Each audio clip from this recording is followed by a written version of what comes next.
যারা আমাকে সাহায্য করতে না করে দিয়েছিল, আমি তাদের প্রতি কৃতজ্ঞ, কারণ তাদের না এর জন্যই আজ আমি নিজের কাজ নিজে শিখতে পেরেছি। সংসারে কারো উপর ভরসা করো না, নিজের হাত এবং পায়ের উপর ভরসা করতে শেখো। আমাকে আমার সফলতা দ্বারা বিচার করো না।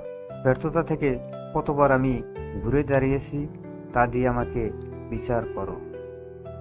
আমি ব্যর্থতাকে মেনে নিতে পারি, কিন্তু আমি চেষ্টা না করাকে মেনে নিতে পারি না। সব মানুষের জীবনেই অপূর্ণতা থাকবে। অতি পরিপূর্ণ যে মানুষ, তাকে জিজ্ঞাসা করলে সেও অতি দুঃখের সঙ্গে তার অপূর্ণতার কথা বলবে। অপূর্ণতা থাকে না শুধু বড় বড় সাধক ও মহাপুরুষদের। সেই যথার্থ মানুষ যে জীবনের পরিবর্তন দেখেছে এবং পরিবর্তনের সাথে নিজেকেও পরিবর্তিত হয়েছে। আশাবাদিতা হলো বিশ্বাস, যা সাফল্যের দিকে পরিচালিত করে। আশা এবং আত্মবিশ্বাস ছাড়া কোনো কিছুই সম্পূর্ণ হবে না। কর্মজীবী মানুষের ঘরে ক্ষুধা উকি মারে, কিন্তু ঢুকতে সাহস পায় না। সুযোগ হচ্ছে সূর্যোদয়ের মতো, বেশি দেরি করলে হারাতে হবে।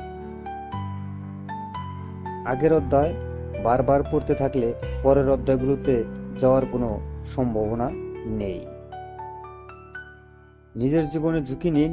যদি আপনি জেতেন তাহলে নেতৃত্ব করবেন, আর যদি হারেন তাহলে আপনি অন্যদের সঠিক পথ দেখাতে পারবেন। যদি সুযোগ দরজায় না আসে, তবে নিজেই সুযোগ সৃষ্টি করো। বড় কেউ কাউকে করতে পারে না, বড় হতে হয়। কাউকে ঠেলে উপরে উঠিয়ে দিলে সে আবার পড়ে যেতে পারে। যদি আমাকে একটি সমস্যা সমাধানের জন্য 1 ঘন্টা বেঁধে দেওয়া হয়, আমি 55 মিনিট সমস্যা নিয়ে চিন্তা করি এবং বাকি 5 মিনিট সমাধানটা নিয়ে চিন্তা করি। প্রত্যেক মহান ব্যক্তি তাদের চূড়ান্ত সফলতা অর্জন করেছে তাদের চূড়ান্ত ব্যর্থতার এক ধাপ পরেই। জীবনের প্রতিটা সিঁড়িতে পা রেখে উপরে ওঠা উচিত। ডিঙিয়ে উঠলে পড়ে যাওয়ার সম্ভাবনা থাকে বেশি।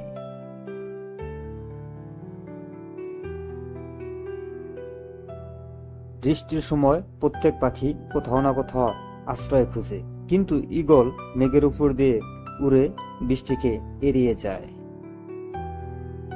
কারোর উপর প্রতিশোধ নেওয়ার আনন্দ কয়েকদিন থাকে, কিন্তু ক্ষমা করার আনন্দ আজীবন থাকে।